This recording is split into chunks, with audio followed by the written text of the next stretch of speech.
से लिए हैं, कुछ पैसे फिगर भी बोलता था। जिस तरह उसकी आदत है झूठ बोलने की, बड़े जोर से झूठ बोलता था और इतने जोर से बोलता था कि हमें बदनाम करने के लिए उसने किसी किस्म की कोई कसर नहीं छोड़ी। लेकिन आज मैं अल्लाह का शुक्र अदा करता हूं अपने दोस्तों के साथ कि आज साबित हो गया कि हम हक पे थे, हम सच पे थे और वो एक झूठा, फ्रॉडिया और बेईमान आदमी था।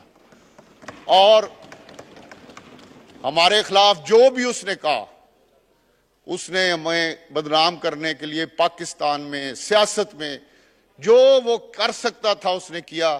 लेकिन आज अल्लाह के फजल से हम इस असेंबली के फ्लोर पे खड़े बात भी कर रहे हैं और हक की बात कर रहे हैं, सच की बात कर रहे हैं।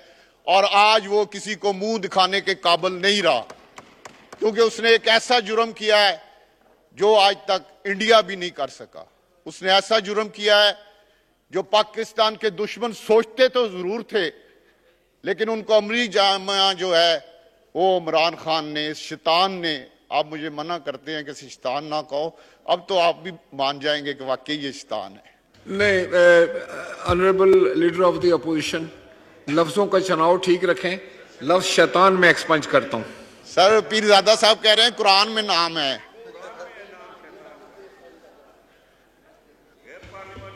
मौलाना साहब ने कहा कि लफ्ज बेईमान भी गैर पार्लिमानी है, मैं उसको भी एक्सपंज ठीक है सर, मैं जिस तरह आप हुक्म करें जनाब। लेकिन जनाब स्पीकर, जब हमारे शहीदों के मुजस्समों को तोड़ा गया, उन्हें जूते मारे गए, चले किसी जगह आग लगाई, वो तो काबिल कबूल हो सकती है।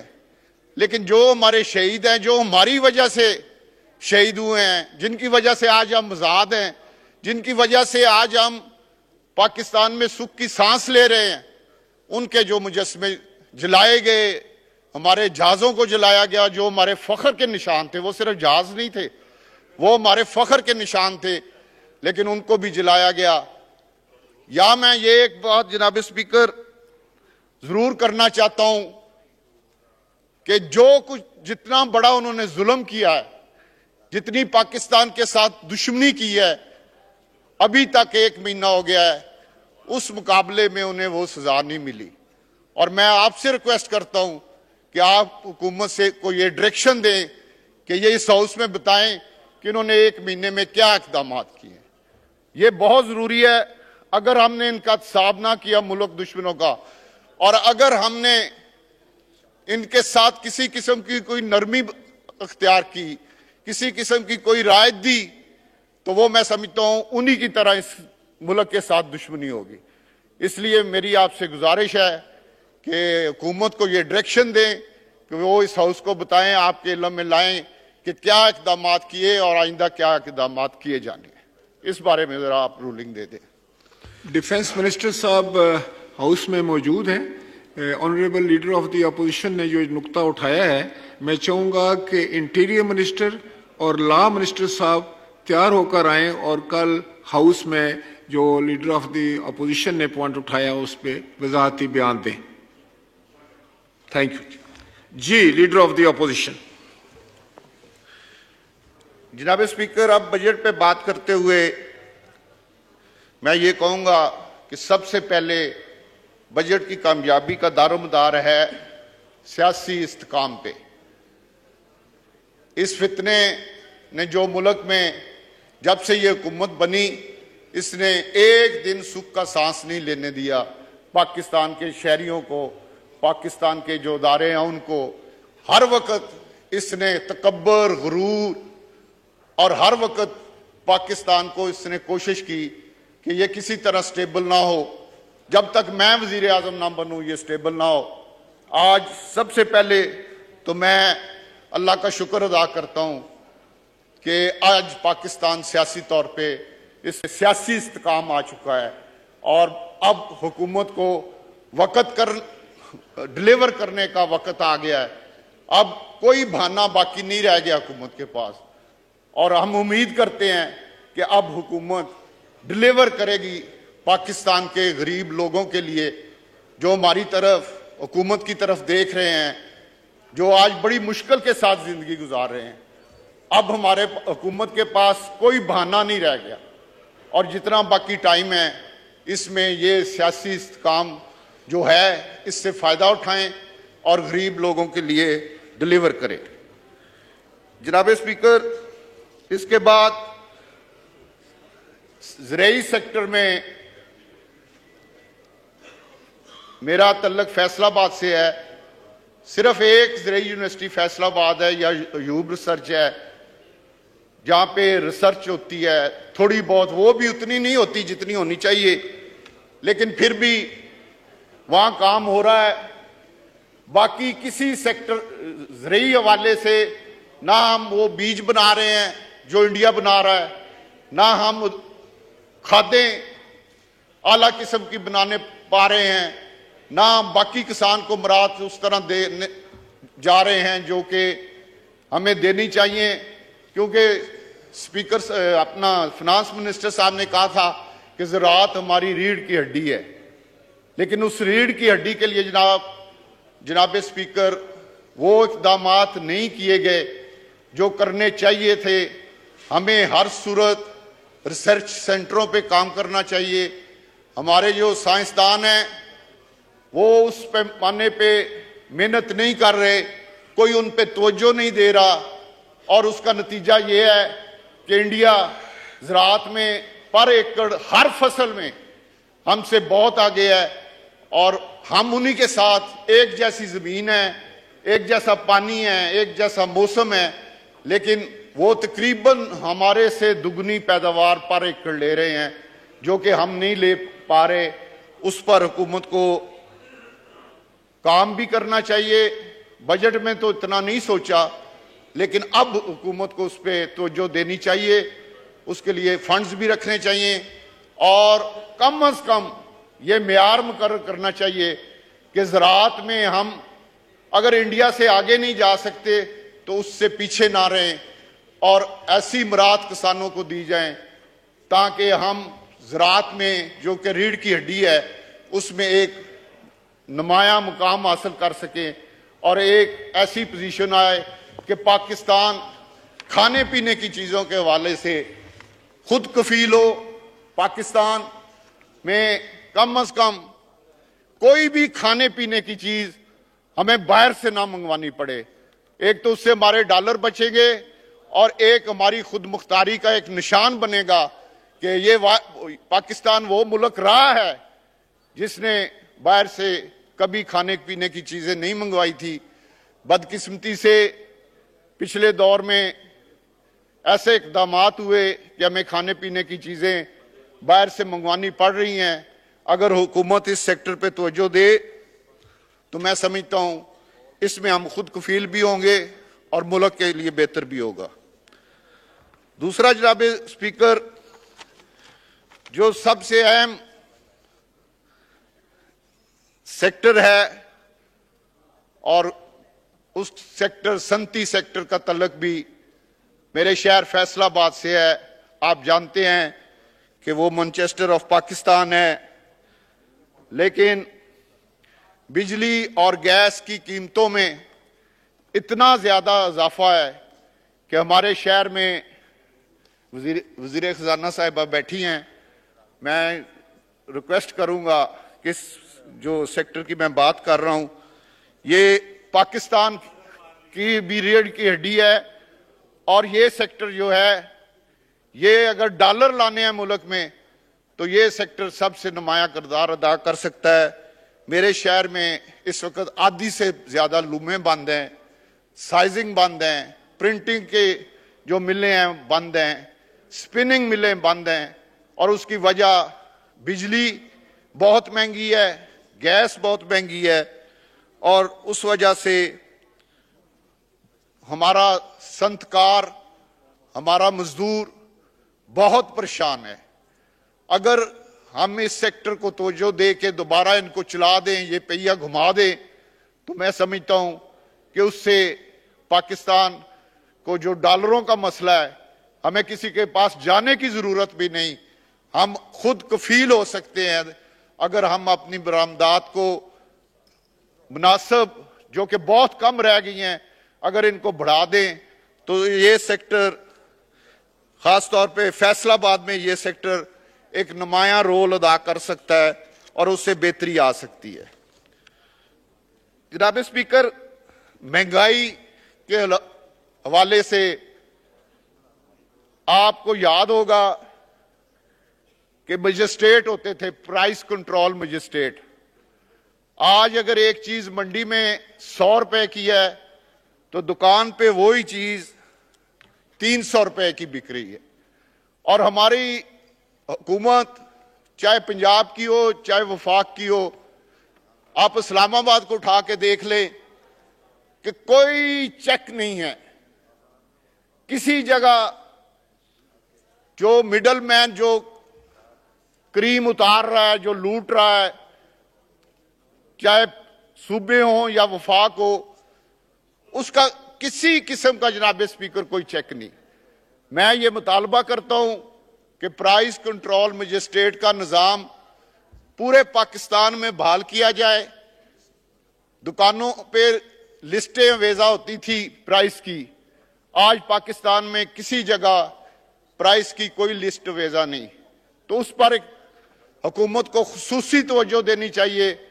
इससे मैं समझता हूं कोई 25 से 30% आम आदमी के लिए महंगाई पर कंट्रोल किया जा सकता है। मैं जानता हूं कि दुनिया में महंगाई हो रही है, यह हकीकत है, लेकिन पाकिस्तान में ये जो मिडल मैन जनाब स्पीकर लूट रहा है, उसको किसी किस्म का उसका कोई चेक नहीं है।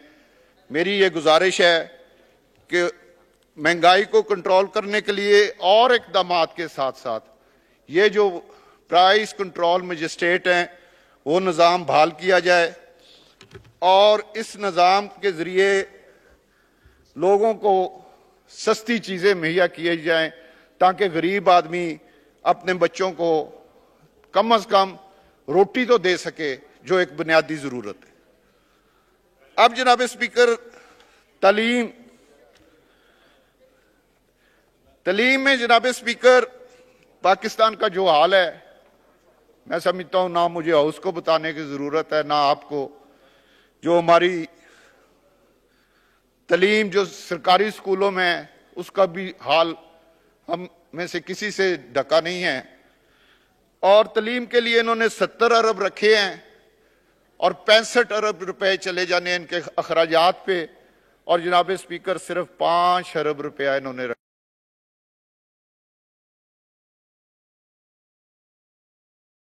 5 अरब से क्या डेवलपमेंट।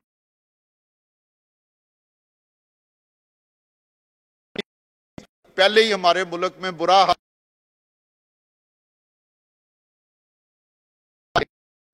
और इस पर मुझे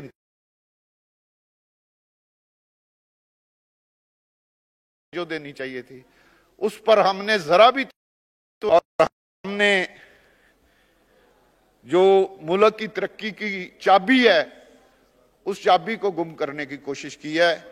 मेरी ये गुजारिश है कि इसको रिव्यू किया जाए और इसमें फंड्स भी मजीद रखे जाएं। इसके लिए मिनिस्ट्री के साथ मीटिंग्स करके आम आदमी के बच्चे को जो सरकारी स्कूल में तालीम का स्टैंडर्ड है, अगर ये हुकूमत उसमें बेहतरी नहीं ला सकती, अगर उसको अच्छी किताबें, अच्छी यूनिफॉर्म और अच्छा माहौल नहीं दे सकती, ऐसे भी स्कूल है जनाब स्पीकर जो दरख्त के नीचे लगते हैं, पंखा तो दूर की बात, छत तो दूर की बात।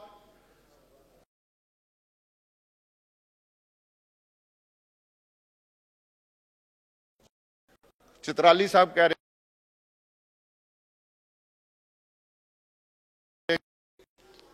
ये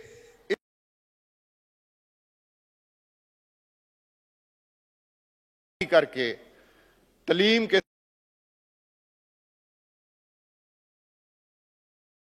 हम कम से कम सरकारी स्कूलों में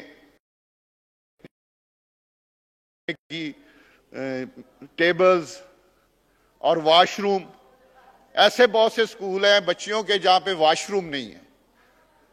ये बुनियादी जरूरतें हर स्कूल में जिस तरह प्राइवेट स्कूलों में है, हुकूमत को चाहिए कि वो ही स्टैंडर्ड ज्यादा मैं डिमांड नहीं करता, लेकिन ये जरूर रिक्वेस्ट करता हूं कि जो प्राइवेट स्कूलों में स्टैंडर्ड है वो स्टैंडर्ड जो है वो सरकारी स्कूलों में किया जाए। और मुझे उम्मीद है कि इस बात पे वजीर खजाना साहिबा यहाँ बैठी हैं, इस बात पे जरूर तवज्जो देंगी, क्योंकि ये एक इंतहाई अहम और हमारे बच्चों का मुस्तकबिल का सेक्टर है। उसके बाद जनाब स्पीकर, सेहत मेरी तो वैसे अच्छी है, लेकिन ओवरऑल जनाब जो हमारे अस्पतालों में हाल है, अगर कभी मेरे दोस्त जो गए हैं, अल्लाह ना लेके जाए, लेकिन मरीजों को पूछने या खुद कभी, हमारे फैसलाबाद में सबसे बड़ा हॉस्पिटल अलाइड हॉस्पिटल है, और वहां पे जनाब स्पीकर आप सुन के हैरान होंगे कि बेड, एक एक बेड पे 2-2, 3-3 पेशेंट, और बाकी पेशेंट जो राहदारियां हैं उनमें नीचे जमीन पे, और उधर उनको ड्रिप लगी हुई है। दवाई मुफ्त, वो सारी बार के general store. Order in the house please. तमाम फाजिल मेंबरान से मेरी गुजारिश है कि अपनी सीट पे तशरीफ रखें और ऊंची आवाज से गुफ्तगू से इज्तनाब फरमाएं। अपनी अपनी सीटों पे तशरीफ रखें जनाब। जी लीडर ऑफ द अपोजिशन। जी जनाब स्पीकर, शुक्रिया। जनाब स्पीकर, हुकूमत ने जब मियां शहबाज शरीफ साहब पंजाब के चीफ मिनिस्टर थे, उन्होंने कहा था कि इस चीज को इंश्योर किया था कि हर गवर्नमेंट के हॉस्पिटल में मुफ्त दवाई हर मरीज को मिलेगी। जब जिसके पीछे हम लगे थे, हम तो अपनी गलती का इतराफ भी करते हैं, माफी भी मांगते हैं कि हमसे जिंदगी में अगर सबसे बड़ी कोई गलती हुई थी तो वो ये थी कि हम भी गुमराह हो गए थे, इमरान खान के पीछे गए थे। बहुत मेहरबानी, बहुत शुक्रिया। लेकिन जनाब स्पीकर, उस दौर में सेहत के महकमे को जिस तरह तबाह बर्बाद किया गया है, इस तरह किसी और महकमे को बर्बाद नहीं किया गया। बहुत से महकमे बर्बाद हुए हैं। अब ये पोजीशन है जनाब स्पीकर के कोई फंड्स 4 साल में हॉस्पिटल्स को नहीं दिए गए, सिर्फ तनख्वाहों के पैसे दिए गए हैं, दवाइयां बंद हो गई हैं। वहां पे जो एक्सरे मशीनें हैं या दूसरी जो मशीनें हैं, एंजियोग्राफी करने वाली मशीन फैसलाबाद में खराब पड़ी है। तो ये हुकूमत के लिए एक बहुत बड़ा चैलेंज है। एक तरफ इन्होंने बेड देने हैं, बिल्डिंग्स देनी है, तमाम जो मशीनें खराब हैं हॉस्पिटल्स में वो ठीक करानी है, उनको चालू कराना है, और उसके बाद मुफ्त दवाई जो मियां शहबाज शरीफ ने वादा किया था, वो वादा उन्होंने पंजाब में पूरा किया। अब वो वजीर आजम है पाकिस्तान में, उन्हें ये वादा पूरा करना चाहिए और करना पड़ेगा। ये जरूरी है। अगर उन्होंने पाकिस्तान के अवाम के लिए डिलीवर करना है तो पाकिस्तान के अस्पतालों में मुफ्त दवाई जो है, जो मियां शहबाज शरीफ का नारा है, उस पर अमल करके दिखाएं, तो फिर हम इस चीज को मानेंगे कि उन्होंने एक बेहतर इकदाम किया है। जनाब स्पीकर, बिजली आप जानते हैं कि हर आदमी की जरूरत है। उसके लिए अब इतनी टाइम थोड़ा है कि डैम तो नहीं बनाए जा सकते। वैसे तो हमारे पाकिस्तान में चीफ जस्टिस भी डैम बनाने के फंड इकट्ठे करते रहे हैं लेकिन अब हमारे पास डैम शुरू करने चाहिए, और मुझे पूरी उम्मीद है कि हुकूमत इस पर जरूर तवज्जो देगी। शुरू तो करे, अल्लाह मदद करेगा, मुकम्मल होगा, लेकिन जो शुरू नहीं हो पा रहे, और एक जो शुरू है उस पर भी इस तरह काम नहीं हो रहा जिस तरह होना चाहिए। मेरी ये गुजारिश है कि जो एक डैम शुरू है उसको तेजी के साथ उस पर काम होना चाहिए और उसे मुकम्मल करने की तरफ जाना चाहिए। सोलर के लिए हुकूमत ने जनाब स्पीकर ये किया है बजट में कि सोलर बनाने के लिए जो रॉ मटेरियल है उस पे ड्यूटी कम की है या खत्म की है। असल जो सोलर है उसको हाथ ही नहीं लगाया जनाब, ये हमारे साथ हाथ ही कर गए हैं। जनाब स्पीकर, वो अगर ये कहते कि सोलर बार से मंगवाएं, हम ड्यूटी नहीं लेंगे, तो उससे मुल्क में जो एनर्जी का क्राइसिस है वो बहुत कम हो जाता। लेकिन इन्होंने सोलर जो तैयार है, अगर कल आए तो परसों 2 दिन में वो लग सकता है, उस पर कोई राहत नहीं दी। इन्होंने कहा ये सोलर बनाने वाली फैक्ट्रियां खाम मटेरियल मंगवाएंगी, उस पर राहत दे रहे हैं। मैं ये मुतालबा करता हूं कि सोलर जो है, जो फौरी तौर पे रिलीफ दे सकता है, अल्लाह के फजल से हमारे पाकिस्तान में धूप भी बड़ी है, सूरज भी खूब चमकता है, तो अगर सोलर पे हुकूमत रिलीफ दे तो मैं समझता हूं इससे ये हमारा एनर्जी का बुरान जो है उस पर भी काबू पाया जा सकता है, और सस्ती बिजली भी हर आदमी जिसके पास वसाइल हैं, इन्होंने उसके लिए पैसे भी रखे हैं लोन देने के लिए। वो लोन खास तौर पे जो ट्यूबवेलों के लिए रखा गया है, अगर उसको बढ़ा दिया जाए ताकि हर जिम्मेदार जो है कम से कम अपने ट्यूबवेल पे सोलर इंस्टॉल करा सके, तो उससे हमारा ज़राई शोबा भी तरक्की करेगा, बिजली की बचत भी होगी और जिम्मेदार का पानी का मसला भी हल होगा। तो मैं ये रिक्वेस्ट करता हूं कि मेहरबानी करके सोलर पे जो मराहत हैं उनमें इजाफा किया जाए और सोलर को बाहर से मंगवाने पे भी ड्यूटी में कमी की जाए ताकि सोलर लोग ज़्यादा से ज़्यादा इसका फ़ायदा उठा सकें। इसके बाद जनाब विंड पे कोई जिक्र ही नहीं किया गया, हालांकि हमारे पाकिस्तान में बहुत सी ऐसी जगह हैं जहां हम विंड से बिजली बना सकते हैं, लेकिन किसी किस्म का उसका जिक्र नहीं हुआ। खुदा के लिए उस पर काम करें, वो भी एक सस्ती बिजली का एक बेहतरीन जरिया है और उससे फ़ायदा उठा के हम इस पाकिस्तान को, जो इस वक्त हमें बिजली का सबसे बड़ा मसला है, हमारे कारखाने नहीं चल रहे, हमारी मिलें नहीं चल रही, हमारे ट्यूबवेल नहीं चल रहे, लोड शेडिंग शुरू हो गई है, 4-4 घंटे लोड शेडिंग शुरू हो गई है। तो इसमें अगर सोलर और विंड का फ़ायदा उठाया जाए तो हम लोड शेडिंग से भी बच सकते हैं, सस्ती बिजली भी बना सकते हैं और अपनी सनत भी चला सकते हैं, अपने ट्यूबवेल भी चला सकते हैं।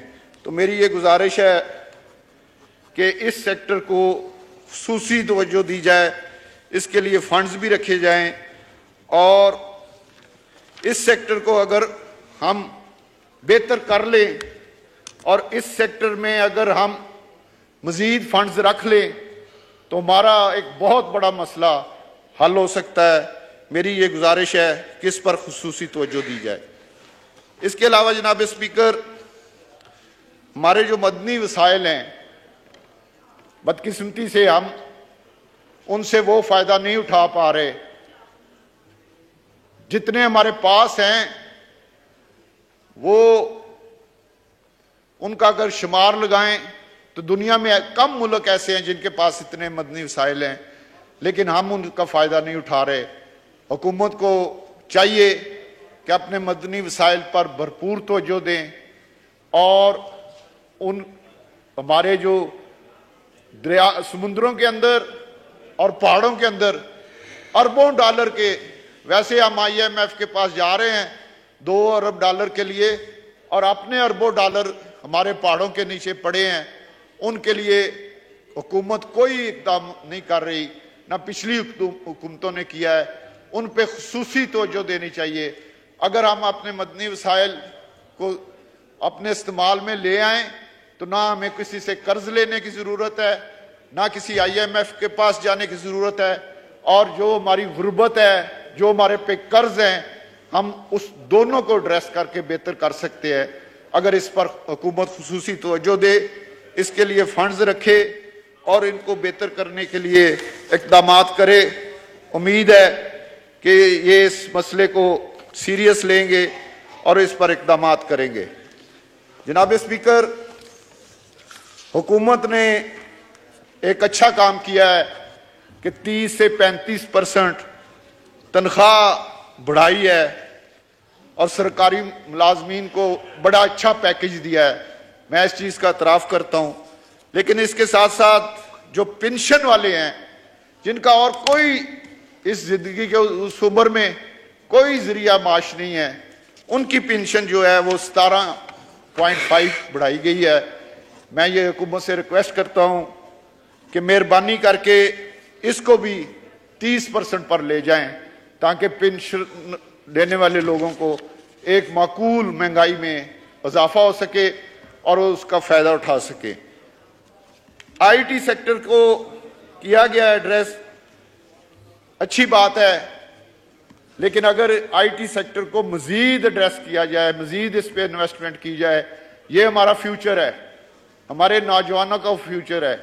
और इस सेक्टर में अगर मजीद मरात और पैकेज और नौजवानों को इसका मौका दिया जाए, जो कि बजट में मुझे बहुत कम नजर आया है, अगर इसको ज्यादा से ज्यादा किया जाए तो हमारे फ्यूचर भी है, हमारे नौजवानों के लिए एक रोजगार का जरिया भी है, और इसमें महंगाई और बेरोजगारी पे खुसूसी तौर पे इस पे काम हो सकता है। जनाब स्पीकर, आखिर में मैं आपका शुक्रिया अदा करने के साथ ये कहूंगा कि अल्लाह ताला हम सबको पाकिस्तान की तरक्की, खुशहाली, अमन के लिए हम सबको तौफीक दे, हिम्मत दे, हौसला दे, और हम सब मिलकर पाकिस्तान को मजबूत करें। पाकिस्तान जिंदाबाद।